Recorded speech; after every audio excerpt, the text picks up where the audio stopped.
Justificados pela fé, temos paz com Deus. A justificação pela fé é o tema da Reforma Protestante, que foi um grande marco na história, que foi um movimento emblemático. Ele marcou a história, ele impactou os países da Europa. A Reforma Protestante, quando você pensa na Reforma Protestante, você vai se reportar a dois momentos, a dois períodos históricos da Reforma. O período embrionário, que foi o período da pré-reforma, e o período da contra-reforma, que foi uma reação da Igreja Católica ao avanço da teologia dos reformadores. Foi uma reação da Igreja Católica à penetração do cristianismo em todas as camadas sociais. E a Reforma Protestante deixou para o mundo ocidental muitas preciosidades. Nós herdamos um legado de fé dos reformadores. Um monge agostiniano chamado Lutero, ele pegou isso aqui por base quando ele criou aquela ruptura com a Igreja Católica, um cisma que resultou numa ruptura. Ruptura esta que desestabilizou aquele império. E esta foi a base da teologia de Lutero: justificação pela fé. E ele destaca 5 pontos de uma teologia salutar, de uma teologia saudável. 5 pontos que podem ser 5 bases de sustentabilidade da vida cristã. O primeiro ponto é o sola fide. Sola fide. O que é sola fide? É um termo latino que traduzido quer dizer somente a fé. Esse é o primeiro ponto da teologia de Lutero. Somente a fé. O segundo ponto é sola scriptura, palavra latina que significa somente a Escritura. Somente a Escritura. E o terceiro ponto é solus Christus, palavra latina que significa somente Cristo, porque Ele é todo inclusivo, Ele é a nossa suficiência, não tem espaço para outro, somente Cristo na nossa vida. Essa é a teologia de Lutero. E o quarto ponto da sua teologia é sola gratia, palavra latina que traduzido significa somente a graça, porque a graça é suficiente, a graça é multiforme, a graça é abrangente. E o quarto ponto, o quinto ponto da teologia de Lutero, o quinto ponto é o soli Deo gloria, somente a Deus dai glória. Então aí estão 5 pontos da teologia de Lutero. Mas não foi só Lutero que deixou um legado de fé. Aquele reformador Calvino, ele deixou um legado de fé muito grande. A base da sua teologia foi a predestinação, que é amplamente discutida hoje, principalmente no meio acadêmico, a teologia da predestinação. E aquele outro reformador, Zwinglio, o único Zwinglio que impactou seus dias com a sua fé e com a sua teologia. A teologia de Zwinglio é voltada para a valorização do ser humano. Ele foi largamente influenciado por um renascentista e humanista chamado Erasmo de Roterdã. E a teologia de Zwinglio de Erasmo é voltada para a valorização do ser humano. O homem tem um livre-arbítrio, tem vontade própria e pode fazer grandes conquistas com a sua fé. E aquele reformador escocês, qual o nome dele? Era John Knox. John Knox, ele impactou, ele revolucionou a Escócia nos seus dias. A base da sua teologia era a fé transforma as impossibilidades em possibilidades. Este camarada deixou um legado de vida cristã, vida de abnegação e vida de abdicação de coisas materiais. Grande legado. Então você observa que esses homens, além de estarem imbuídos de unção, imbuídos de autoridades, eles tinham muito conhecimento bíblico e teológico, e eles pregavam de forma impactante. Eles tinham um grande poder de persuasão, tinham uma excelente oratória, e a pregação deles era essencialmente cristocêntrica. Eles pregavam Cristo e as massas se convertiam. Aí o cristianismo penetrava em todas as camadas sociais. As camadas economicamente mais pobres se convertiam a Jesus. As camadas sociais economicamente mais favorecidas também se convertiam a Jesus. E o evangelho penetrava e a reforma avançava. Aí a Igreja Católica reage com veemência.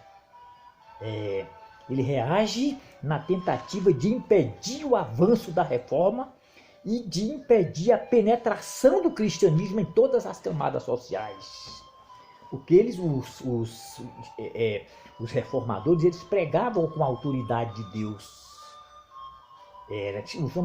Os homens eram ungidos de fato por Deus.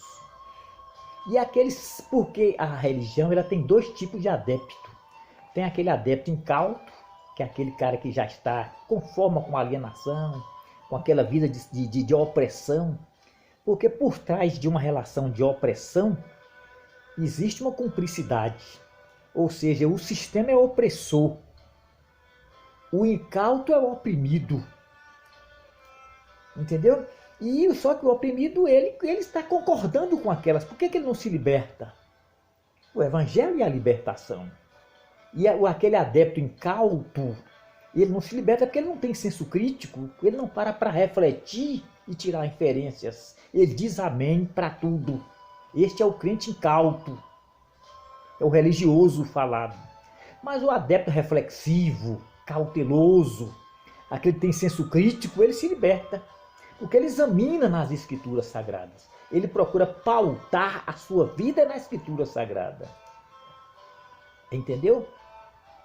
Mas a Igreja Católica, para reafirmar os seus dogmas e consolidar a fé dos seus adeptos, ela reafirma o dogma de Maria como mediadora.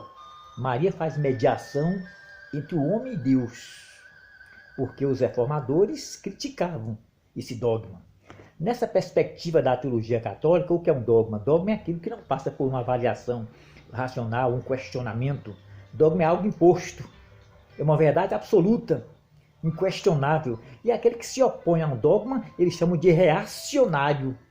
E os reformadores eram reacionários. Aí eles procuram reafirmar os seus dogmas. O dogma da transubstanciação, o dogma da infalibilidade papal, o dogma da canonização dos santos, o dogma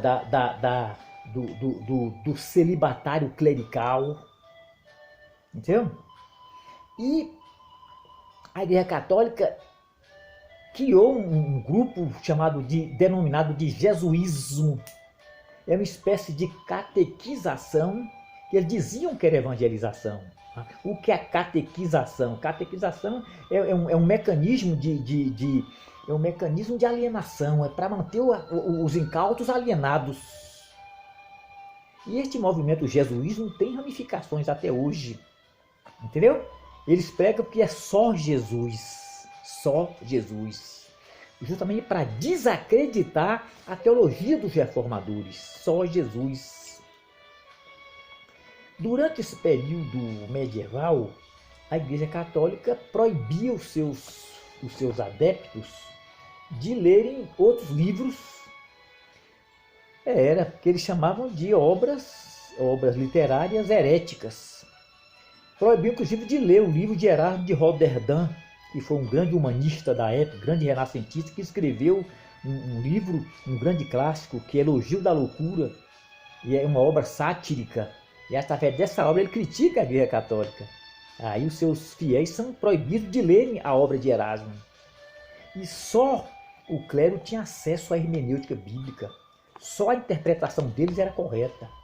A Igreja Católica, através do clero, criou uma espécie de um misticismo hermenêutico.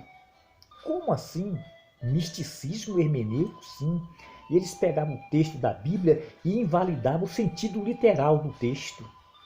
E davam um sentido alegórico, moral e anagógico ao texto. E isolavam o sentido literal. Já os reformadores diziam não, a Bíblia tem que ser lida literalmente. Literal, ao pé da letra, obedeça o sentido usual, literal do texto para uma hermenêutica correta. Entendeu? Para uma hermenêutica correta.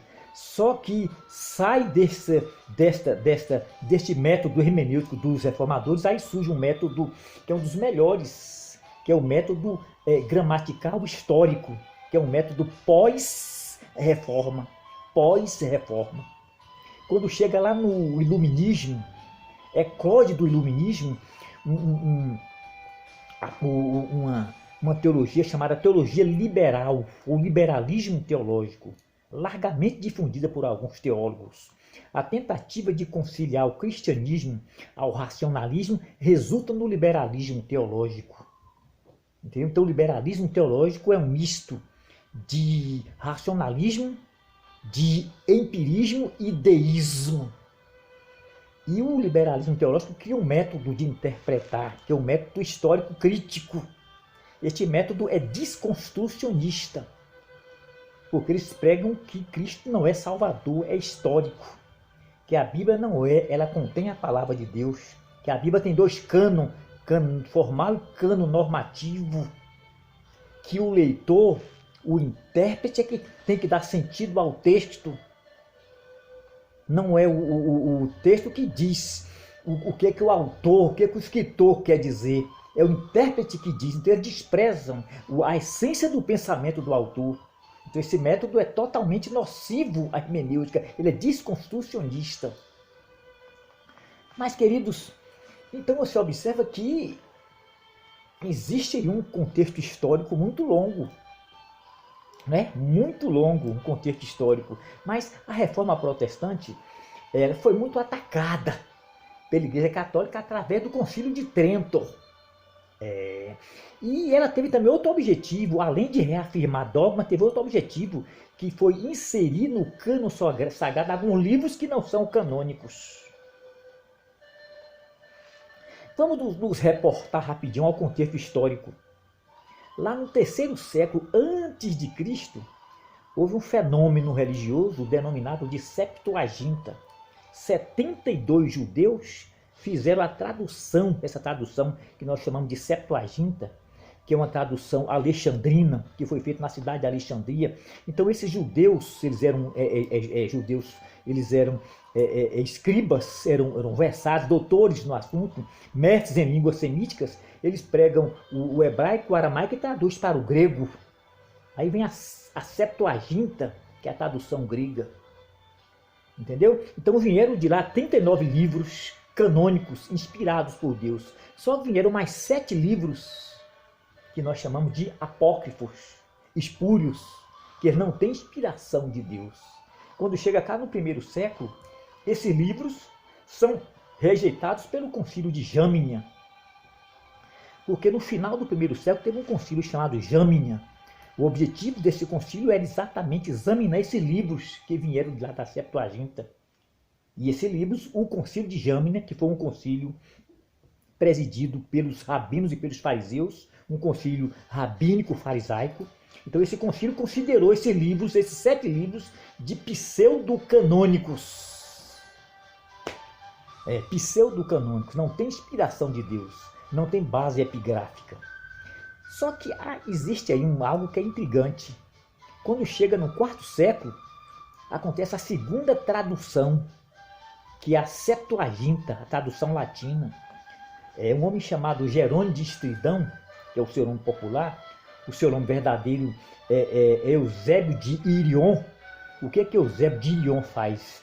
Ele faz a tradução do hebraico, aramaico, grego para o latim, que era a língua oficial do Império Romano.